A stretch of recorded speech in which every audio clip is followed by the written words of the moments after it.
What on earth is the Great Reset? Riccardo answers questions from devastated Liberals. And what is the Australia One political party up to? This is The Arc with Riccardo Bosi. Riccardo, welcome back to the show. Thanks, mate. Good to be here. Now, you have dragged me kicking and screaming. 2020 is certainly going to be known as the year of conspiracy theories. The amount of conspiracy theories that have been right, whether it be the Uyghur camps where organ harvesting has been happening for halal organs, or some of the other theories that have been coming out, like perhaps some of the origins of the Wuhan virus. I've been absolutely it's unfathoming how much has become just laid bare, how many of these conspiracies have been shown to be true. Now, I did want to talk about the Great Reset with you because we hear a lot of these perhaps buzzwords that are thrown around, like the Great Reset, the conference at Davos, the Agenda 2030, and it would be great to sort of hear what you've heard on some of this stuff because you've been following it for a very long time. But I did want to very quickly ask you, how's the book going? Because I hear some people are having a little bit of trouble getting it. Yeah, no, thank you. Membership with A1 has jumped through the roof, and as a result of that, a lot of people are buying the book in order to find out about me as a political candidate.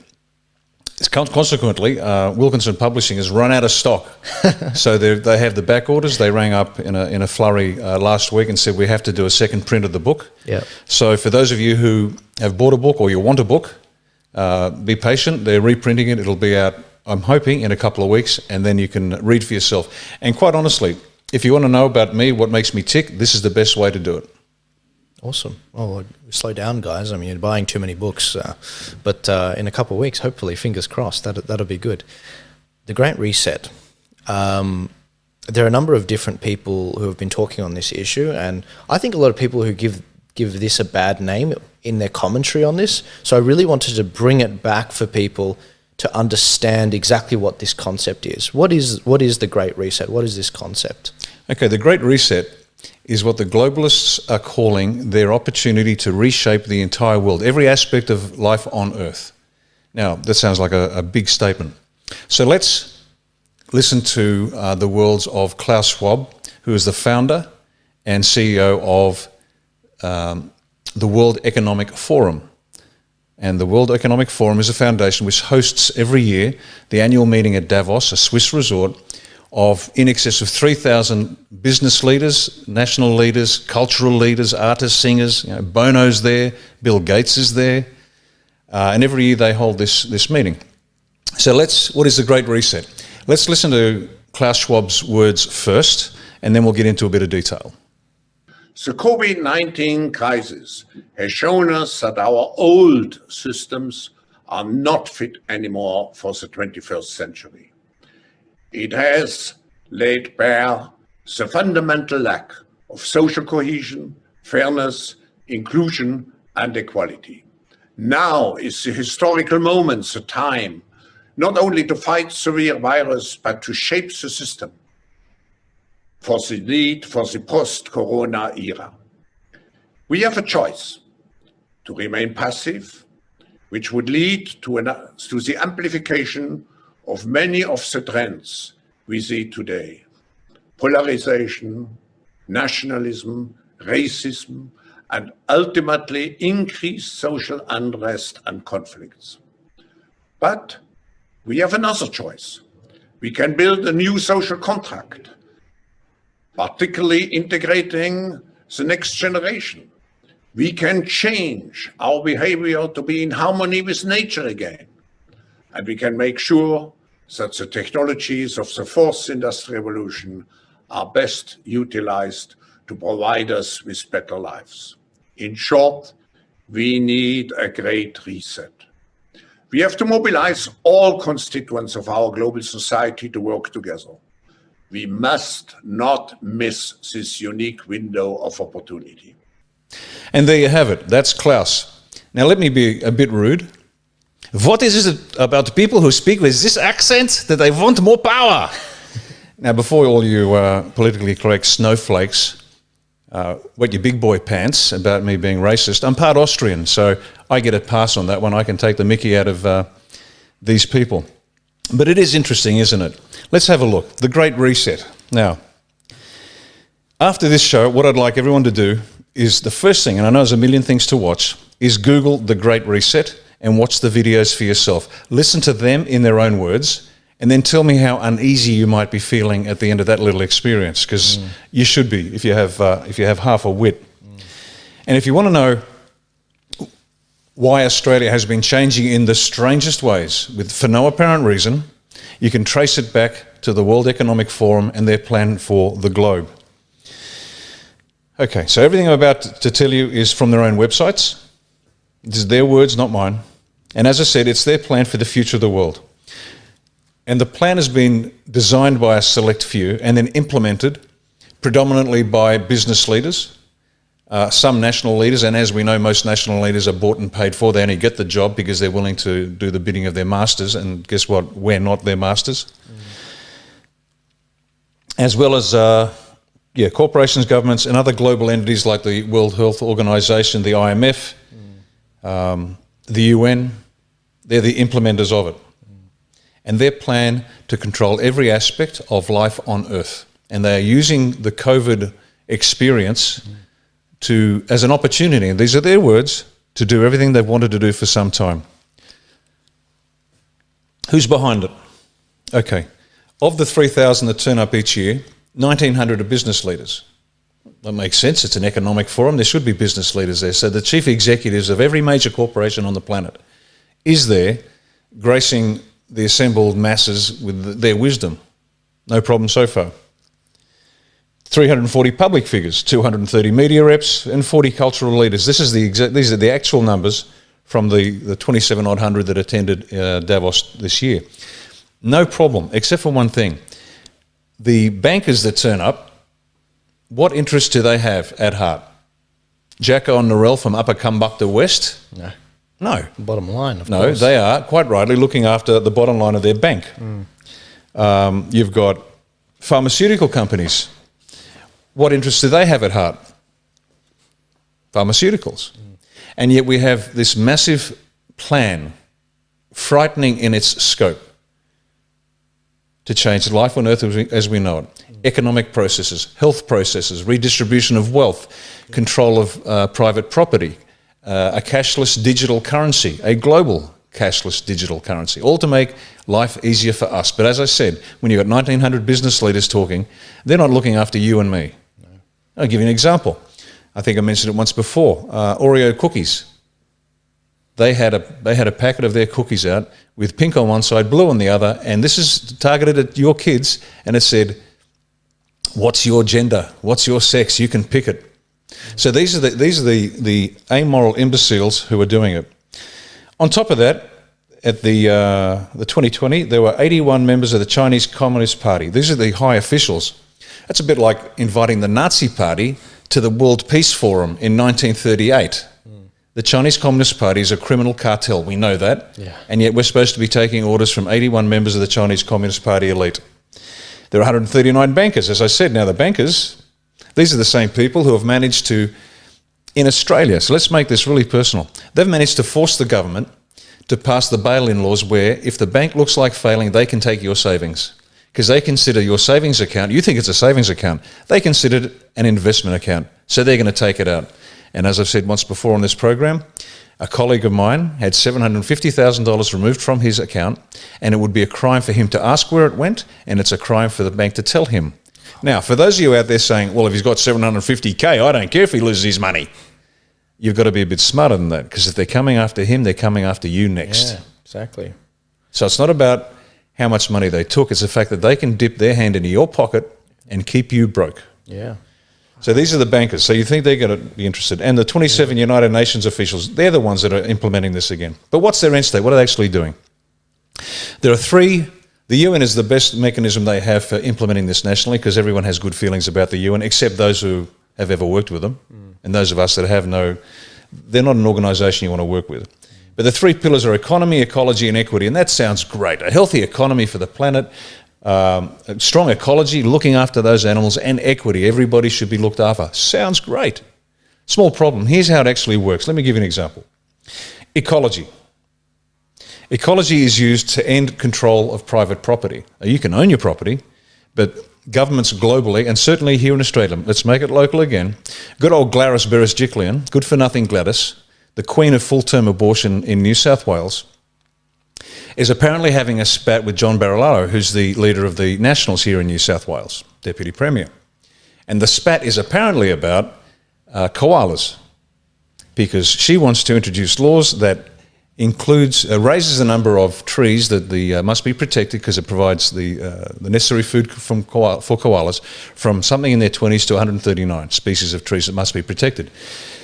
Barilaro has said, well, my national people aren't keen on that. That's ridiculous.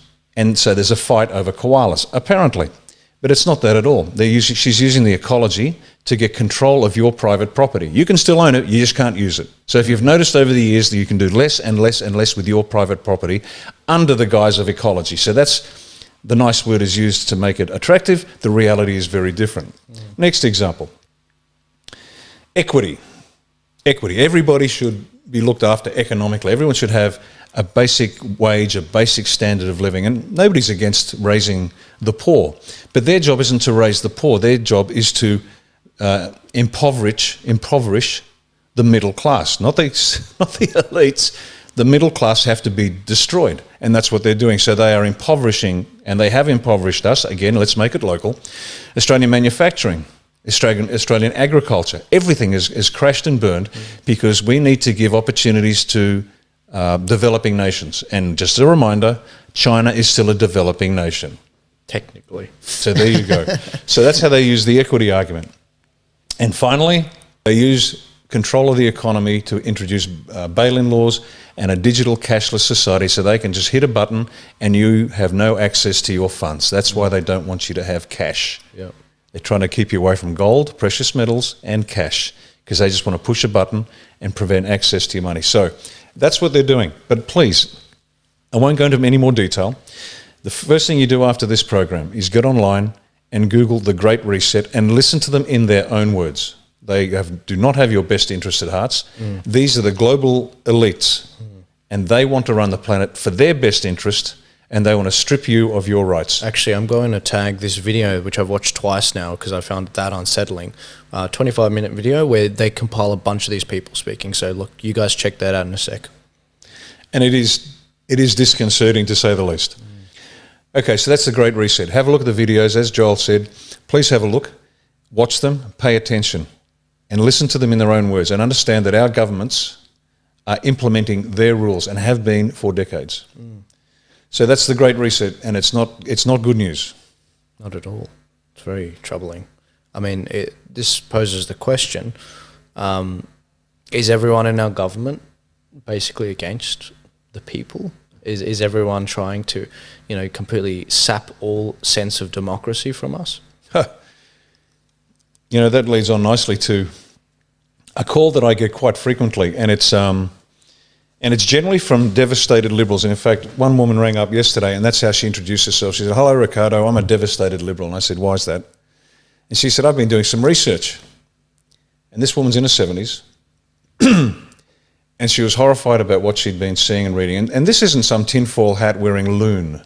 This is just a solid citizen who's lived a good, productive life and has discovered, to her dismay, that she's been betrayed in the worst possible way. And so we had a long chat, and she spoke a lot. And then she said, "But what about good people in the Liberal Party?" And I asked, "Like who?" And she said, "Well, Andrew Hastie and Amanda Stoker and James Patterson." And I replied quite simply, "I think they're fantastic. They're obviously profoundly intelligent. They have the capability. They're measured. They're just the sort of people you want in government. They have the intellectual capacity to understand large, complex problems and understand the best way to analyse that problem, define it, consider courses of action and select the best course of action. One small problem: they're silent. They have refused to mention the 28 VIP pedophiles that John Howard's government put a 90-year suppressor order on. And they have parliamentary privilege. And they won't say a word. So from my perspective, I'm sorry. But silence is consent. Now, I don't know what pressure they're under. They've been told, sit quietly, we'll fix the Liberal Party, and then we'll clean it up later. Well, they're nice young kids, those three, they really are. But I've been around the buoy a few times now, and that's the line they spin to everybody that ever puts their head up above the parapet. And then after 10, 15 years, you'll say what a Major General once said to me. And I was disgusted with him because I knew this guy since he was a cadet. And he's one of those brilliant men that you knew was just going to make it to the top. He threw up his hands and said, eventually I just gave up. I couldn't win, and walked away. And that's what's going to happen to those three. They'll be chewed up and spat out by a machine that they do not understand, and they're believing the lies that the Liberal Party can be fixed. Well, I'm sorry, but those three are probably three decent cells in an otherwise cankerous carcass that has destroyed this country over decades. So I'm sorry, kids, but the Liberal Party's dead, the Labor Party's dead, and that's why A1's attracting Liberals and Labor Party, and they're sitting very comfortably side by side because all they want is a decent country. And there you go. So that's bad news for the Libs, but good news for Australians who need to wake up and realise you have to take control of your nation. Stop waiting for somebody else to do it. You've got to make a decision and then move forward. What other questions do you usually get asked? I'm curious now. Okay, frequently asked questions. Let's have a look. Victoria Police. A lot of people are confused about VicPol and what's going on in Victoria, but on a sort of a tactical level. And we did some research, and the police genuinely believe, by and large, that they are doing the right thing. They genuinely believe they are protecting Australia from anarchy. If this continues, if these protests continue against the government, then the state will collapse and it'll be in a worse place than it is now. They genuinely, sincerely believe it. And that's the line, the predictive programming that the media has been putting out, that the right-wing conspiracy theorists, the right-wing movements are the threat. And yet this is the same media that said nothing about Islamists driving cars through pedestrians in Melbourne, and they called it mental illness. This is the same media that ignored the fact that a woman was ripped from a car brutally, while nothing is done about a guy doing donuts in a major intersection in Melbourne CBD, and the police stood there with their hands on their hips because they were directed not to intervene. This is the same media that never once mentioned Islamic terror, never once mentioned the lies about the green myth, the global warming myth, and yet this same media is now predictively programming Australians to think that the right wing is the problem. There's no right-wing movement here. There isn't one. We just have decent people that have had enough, and they want to be listened to, they want to be heard, and they want the police and they want the politicians to understand that sovereignty comes from them. The politicians aren't special. The police aren't special. They work for the people, and the people have the right to say, that's enough. So, you've got coppers on one side who believe that they are saving Australia from anarchy. You have people on the other side saying, we're sick of totalitarianism. And the people running this love that because they're dividing us. They're trying to divide us against the people. They're trying against the police. They're trying to divide the people from the army. They're trying to divide the people from themselves. That's how they win. They divide and conquer. Old rule, nothing special here. But that's what they're doing. And so the solution is to unite. Just stick together. They cannot defeat us if we stick together. Yeah. When we were at the marches a couple of weeks ago, Romeo Georges made the point quite often, the police are not our enemy. They're really not. They've all got families, they've all got kids, and they are, I think you've made the point, there will come a day when you will let them off the leash, when you will allow them to arrest all the corrupt people that have been running our states and country into the ground. You just have to let them off the leash to do it. And that's up to the premiers, you know. There's no reason why Palace-Chuk, as you say, or Berejiklian or Dan Andrews shouldn't just be doing it already. Silence is consent in this case. And the Business Council of Australia finally got off their collective backsides and decided that they have to open up Australia because they're losing money. That's right. That's the only reason. They don't care about Jack Norrell and Upper Kumbukta West, and nor should they, because they're just business people. But it shows you the inordinate influence that everybody but the voter has in Australia. Everybody gets the politicians' ears except Jack Norrell. Well, we have to turn that around. And so when Jack Norrell make a call, the local member answers. And so you're right. But the Business Council of Australia is saying open up. The evidence is there. We know it's a lie. And yet, some people still believe Comrade Dan. They think he's a strong leader. Yeah. That's the trouble. They couldn't spot a strong leader if they saw it. They tripped over it. Anyway, so that's that. Another question. Queensland elections, 31st October. Is Australia one running? Big question. As I've said to the people up there, and we've got a fantastic state coordinator and a lot of very enthusiastic members, This is yours to win. This is yours. You want to win your country back? This is how you do it. A1 isn't going to descend on Queensland and make it happen for you. The whole purpose of A1 is to empower people to do it themselves. And you'll do it badly the first time. That's the learning curve. That's how it happens. But they have to find a winnable electorate, find a compelling candidate, sell the policies, raise an army of volunteers, and it's just simple maths. Let's say there's 100 booths in each electorate, and that's just an easy number. You're going to need 600 people. That's 2 in the morning, 2 in the afternoon, 1 to scrutineer at night and 1 reserve because things go wrong. So you're going to find 600 people, and then you do the maths on the money. Go raise the money to fund your campaign. Call flukes, how to vote cards, all the rest of it. Now, A1 will support the candidates without a doubt. We'll help them along the way. But if they want to save Queensland, they have to do it. And I've actually contacted the state coordinator, said, look, if I have to fly up there myself and campaign for a seat, then I'll do so. I've been looking for an excuse to go to Queensland anyway. I've had enough of Gladys. Yeah. Looking forward to getting up to the deep north. Yeah. And looking after the Queenslanders, because I like Queenslanders. A frontier attitude. They've got a spine up there. They know right and wrong, and they're ready to fight for it.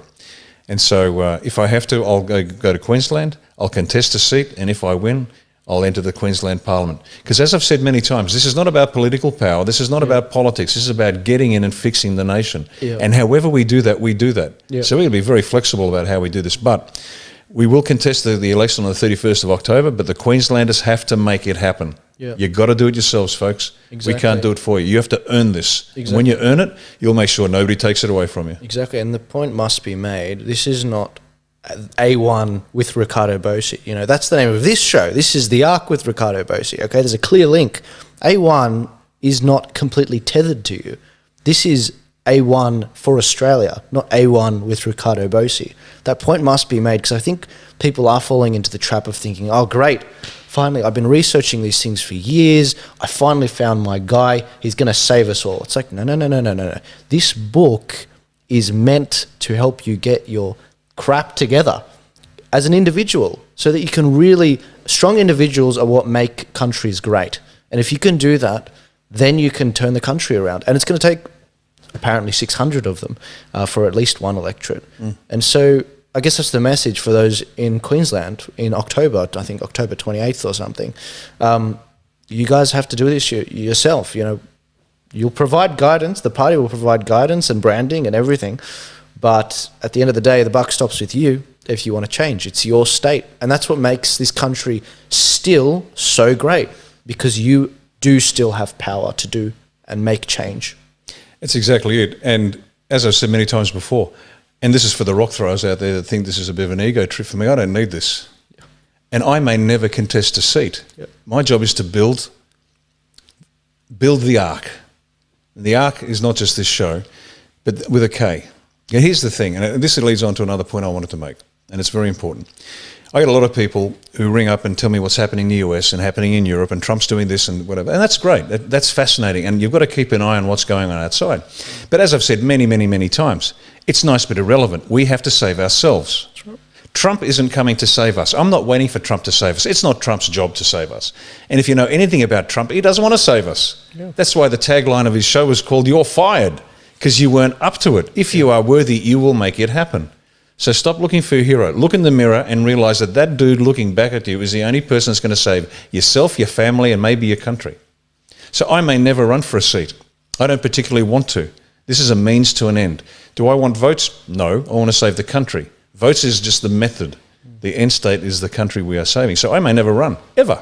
And I'm good with that. I'll just sit in the background and make sure we get good Australians up there saving their own country. So when their grandkids say, "What did you do, Granddad?" Way back in 2020, he said, "Well, son, I was a young bloke.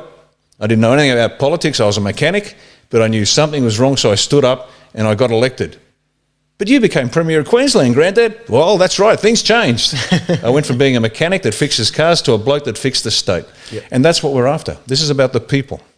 So, folks, if you want to win Queensland, you want to win Victoria, you want to win anywhere, yep, join up, get your Working with Children's check, yep, set up a supporter group, start selling the party, start selling yourself, get elected, become the government. It's really simple. Absolutely. Absolutely. Did you have any more questions that you well, let's have a look. Alzheimer's must be kicking. I need to check my notes more often than I like. Just the last one. Questions on the on the party. What's going on? We're still waiting on the Constitution. It is more difficult than we anticipated. It is a tough gig. It really is, to make sure we get it right. So we're working through it slowly. Good. The policies are just about done, the latest iteration, but every day there's more being done. For example, I'm meeting with a mental health expert shortly to develop our mental health policy. So there's as many areas as we can. We're also making sure that we are ISO certified, ISO, international standards. So all the processes and procedures, as you'd expect with any serious corporation, any serious business entity, you've got to make sure the processes are in place. So we've got a top flight ISO specialist coming in to make sure that everything that we do is run as you'd expect a very slick and powerful organisation to run, unlike most of the parties, which are just the means by which they get people to vote somebody into power. So that's what's going on there. It will be moving forward. We thank everybody for their patience, but once again, you don't need the party to be registered to start. What you've got to do now is what you've got to do later, which is sign up, working with Children's Check, form a branch, raise the profile of the party, and build the army. Because regardless of what happens, so once again, just going back to that image of building the ark, just for a moment. Once again, I get a lot of people telling me that things are happening. And this is analogous to, let's go biblical here. There's some people standing on a mountaintop and they see storm clouds gathering in the distance, dark storm clouds, bad things are coming, the rain's coming. And they spend all their time up there talking about the rain and the type of cloud. Is it cirrus? No, it's cumulonimbus. And there's a bit of lightning. Did you see lightning? I think 10 days of darkness are coming now, and then nothing happens after 10 days, and they're waiting for something to happen. Down in the valley, there's this small family run by a bloke called Noah. And Noah sees the clouds and he thinks, we need a boat. And so he gets his boys and their wives and they start getting hammer and nail and wood and they start building an ark. Because when the flood comes, and the flood will come, you're going to need an ark to get away. So standing on the mountaintop and talking about the storm clouds, fascinating. But stop it. Evolution is tough. You survive if you deserve to survive, and if you don't survive, it's because you didn't deserve to survive. Yep. It's brutal. So stop looking at the mountaintops, grab a hammer and a nail and a lump of wood and come down and build the ark. Because when the flood comes, and it's coming, the people will need a vehicle by which we can move from where we are to where we want to be. And so this isn't fun and games. This is just hard work, and it's ungratifying, and it's brutal. But it's got to be done. How else do we save our country? Absolutely. Damn right. But Riccardo, I've got a family. I've got kids. I'm scared for them. I don't want to put them out there. What do you say to those people? I get that. I understand it. People have to become someone they've never been before. As I said before, I wasn't born 107 kilo Special Forces colonel. Like everybody else, I came into this world naked and screaming. But we have to grow. Don't say that to my wife about I can't do it because I'm afraid, because let me give you an insight. You'll meet her next week. She didn't come today because unfortunately she has MS, multiple sclerosis, which is a brutal disease. She was diagnosed a month after we were married. It was so bad at one point that she dropped boiling water on her feet, couldn't feel it, couldn't walk 50 metres without needing a rest. Went to see a specialist and he said to her, you'll be in a wheelchair in 18 months, dead in 3 years. That was back in 2009. And she's tough. She said no, and we found alternative solutions to the problem. And she went from not being able to walk 50 metres to walking 3.5 k's down a sandy beach. And I just took over the cooking and Whole Foods, and just on diet alone, we saved her life to that point. But unfortunately, the last 8-9 months, I don't think she's had a good night's sleep in a couple of years. The last 8-9 months, her health has been deteriorating badly. And so she couldn't make it today. We promised our viewers that she'd be here today, but I'm sorry she couldn't make it. She'll be here next week. But in answer to your question, when I have a family, I must. I understand that. But my wife, with her MS, and she's completely unreliable in terms of her brain is still there, but she just collapses and she just can't work. So she works as she can. But she's a chief of staff, interim chief of staff. She just helps me out. She also, we homeschool our 2 kids. Wow. 2 of our kids who are still at school. We got one at university. Yeah. He's good. But our two younger ones who are still school age, we homeschool as well. So there she is. She's got MS. She's the interim chief of staff, helps where she can.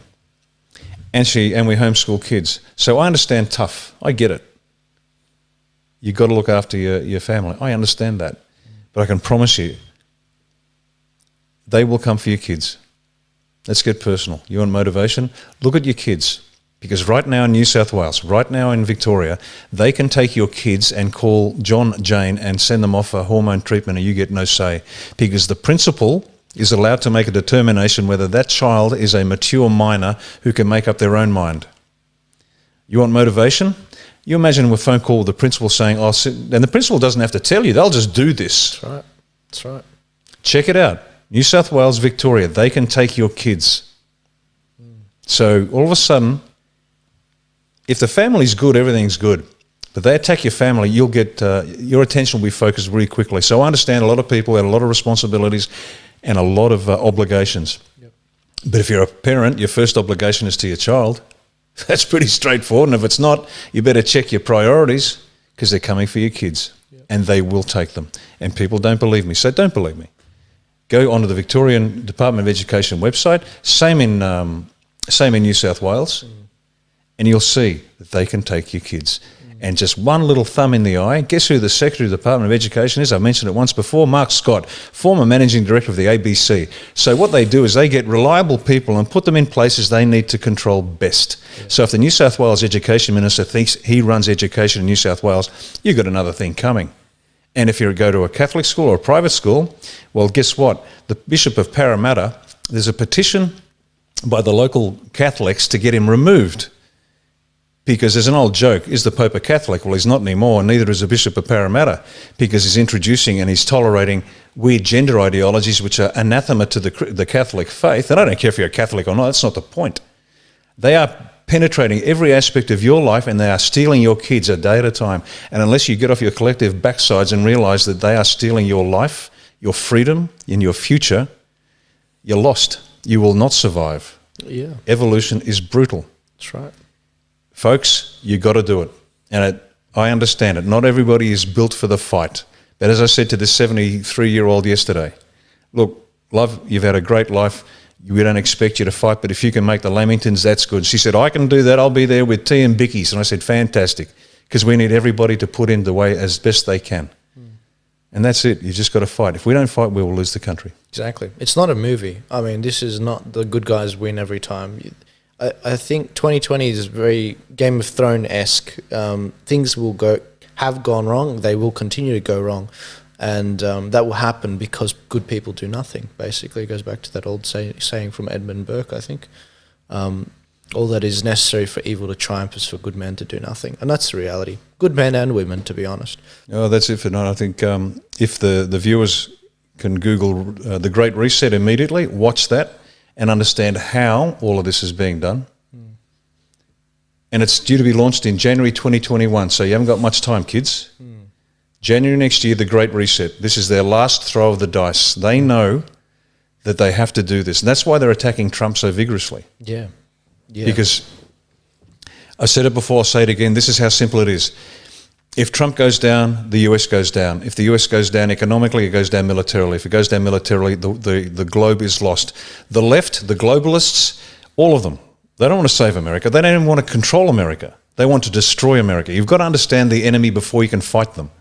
That's why they're destroying Trump. And if people don't like Trump, I don't much care. He's been married 3 times. So what? So have I. Next question, moving right along. You want rounded vowels? You've had 40, 50 years of rounded vowels and polite people. Exactly. And guess what? Australia will not be saved by private clubs.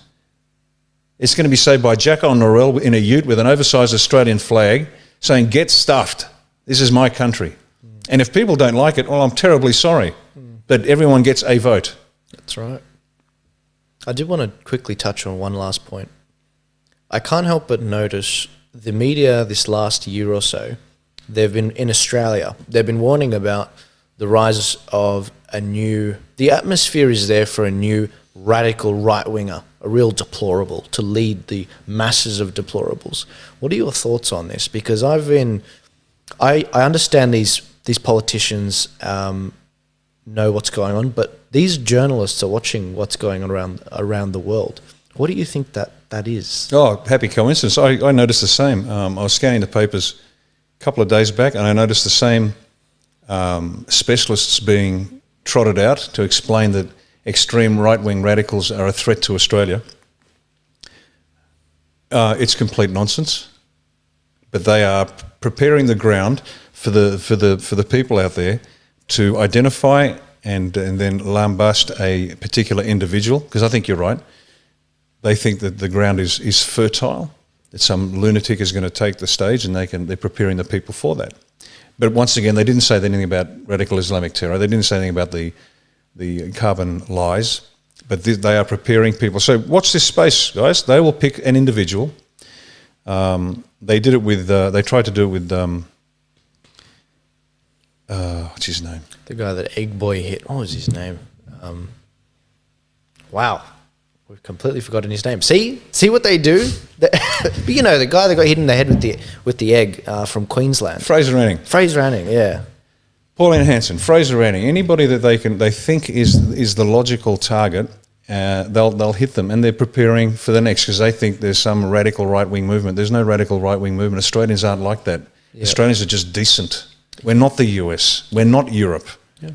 We are very different people. Yep. As Churchill said, we are people separated by a common language. We might use the same words, but my goodness me, Australia is so very different. And you can tell Trump is dealing with the issues there in a very delicate way, because he's got a powder keg of a nation culturally. If you could roll out the full truth to the average Australian, and they'd sit back for a minute or two, tilt their head, process and say, yeah, rightio, let's go. And we'd get on and fix it. We don't need to be treated with kid gloves. We're tougher than that. Exactly. We're not so fragile. Yeah. They try to import nonsense from the US and Europe to Australia, and it just doesn't stick. Black Lives Matter. Oh, give me a break. Yeah. Please. Yeah. Jesus.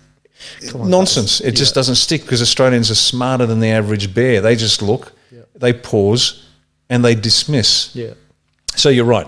They're trying to paint this picture that there's a radical right-wing extremist out there ready to take the charge, and the moment he or she sticks his head up above the parapet, they'll take it off. Exactly. It's just a lie. Yeah. I mean, we get called a right-wing party. Really? Have a look at our policies. Point out one extreme policy, just one. Yeah. I'd happily debate them, but they can't. Yeah. Because it's a lie. They know it's a lie. The media knows it's a lie. Yeah. The politicians know it's a lie. They're terrified. We're being tracked by ASIO. I know that. Every phone call I make, every email I send is being tracked by ASIO. I get it. It's been utterly politicised. So we've got politicians, in my opinion, using the organs of state to destroy other political opponents rather than protect Australians. They will hang. Not a threat. This is just fact. They will hang. And we spoke about the Yamashita principle last week, and it won't just be the minister that did it. I'll go all the way down the line, and everybody that broke the law, if they said, oh, I didn't know, that's no defence. It is no defence. The same standard that applies to Corporal Smith in Afghanistan, where he is required to disobey an unlawful command, will be applied in every public organ in the country. And so you watch everything slow down real fast, because people will be very, very careful. Because when you get a government that is not subject to the same laws it imposes on its people, then we get massive imbalance. So how about we start holding government to account with a duty of care? Simple things, and we'll start simple. Let me give you another example. Children who are wards of the state under state care, they are bundled into a unit, bunch of kids, no adult supervision, no 24/7 supervision, just older kids looking under younger kids, completely incapable. There are rapes, there are pregnancies, there are abortions, and every state government in this country knows about it, and they won't say a word. Gladys is protecting koalas while kids are being raped in state care. You watch this space. When the Minister for Child Services is held legally responsible for the well-being of every child in state care, you watch the system change fast. And so will the secretary of the department. You watch it change. And that's how we're going to do it. We're just going to hold people to account. Now, what's right-wing about that? Well, this is the thing. The point must be made with these journalists. You have to translate what they're saying. Because when they say right-wing, I'm like, oh, great, so you mean a conservative, right? Because that's the reality of it. Jacko and Narelle, I can't wait to meet these hypothetical people. They are seen as deplorables by these people that are so disconnected from what real Australians want. Jacko and Narelle say, I disagree with this koala law. It's gonna increase the amount of green tape on my lands that I can't do what I want on it. You are pressing me under the thumb of the state. But no, they say, no, you are a deplorable. You are not heeding our green warnings, and you are not following the climate debate. You are a climate change denier. You are a racist. You are a homophobe. And this is why I got so triggered when they started calling us conspiracists. I was like, what are you talking about? These are genuine people that have genuine concerns. The 1 million people that lost their jobs due to the coronavirus response. They're not, crooked. They're not. They just want to put food on the table. Is that a sin? It is to these people because they didn't lose their jobs. Tell me how many people in media lost their jobs. I bet there's a few, but not compared to construction. That's where I lost my job. Thanks, guys. Now, I think that the point must be made that there's a lot of good journalists out there. But even the journalists that don't point this stuff out, there will be a reckoning for you guys. In the age of technology, we're seeing transparency. We're seeing the ripping of this curtain where all the average people of these Anglosphere nations, England, the US, Australia, Canada, New Zealand, we're all seeing the grimy cogs of our constitution and how people are running the country. And this occurred to me last week. I'm curious your thoughts on this. You started to sound like Bernie Sanders last week, and I was trying to figure out why. Man, that's terrible. What did I say? Well, it wasn't the solution. See, Bernie does have part of the diagnosis right. It's that there is institutional problems with the way things are set up and the people in government, people that stay there for decades, like Nancy Pelosi or Joe Biden, who have been there for 40, 50 years in positions of power, yet nothing changes. Yet they're the biggest advocates for changing institutional racism, and they've been there for 40 years. So Bernie does have part of it right, even though he's been there his whole life. But the problem is the solutions he puts forward. And this goes back to the point I've made a number of times. There is a genuine populist push everywhere. This is why do you think they tried to get rid of Bernie Sanders 2 times in a row by an establishment candidate? Bernie, they got rid of him twice in an incredible fashion because they couldn't have 2 populists against each other. Because then I wanted this. I totally wanted this. I wanted a final showdown between socialism and capitalism. Let the people decide in 2020. And I told my friend Daniel Alejandro Rodriguez, I told him, I said, Daniel, they're going to shaft Bernie, right? They're going to do that. This is in January. He said, no, that's not right. Meanwhile, I had a bet. I had a bet that Bernie would win the presidency. I withdrew that bet with a sizable cash out amount just before they shafted him because I knew they were going to shaft him. And that's the reality, people. Gamble responsibly. That's the reality of this, that you can read them like a book. And I am very curious to see what happens. Now, I wanted to finish this episode by just saying we've got a number of things coming up. We might be teeing up with your favorite Romeo Georges, and we might be looking at some of the debates that are going on around the US election. I think on September 30th, we've got our first debate between Donald Trump and Joe Biden, and that'll be very exciting. I think it's on a Wednesday, I think afternoon, or maybe 11 a.m., I think. And that'll be really interesting to see how that goes. But if you guys are on Twitter, make sure you follow Riccardo. Make sure you follow him on YouTube, Facebook. Share these videos. And if you can, please donate to this channel. It's the best way to sort of continue these conversations and really allow us to reach more people. This last month, we've reached about 90,000 people, and that's growing every day. And that is a real success from you guys from sharing all this stuff. So thanks very much for sharing it all. And Riccardo, thanks for another week on the Arc. Looking forward to next week, mate. Awesome. Thanks for your time.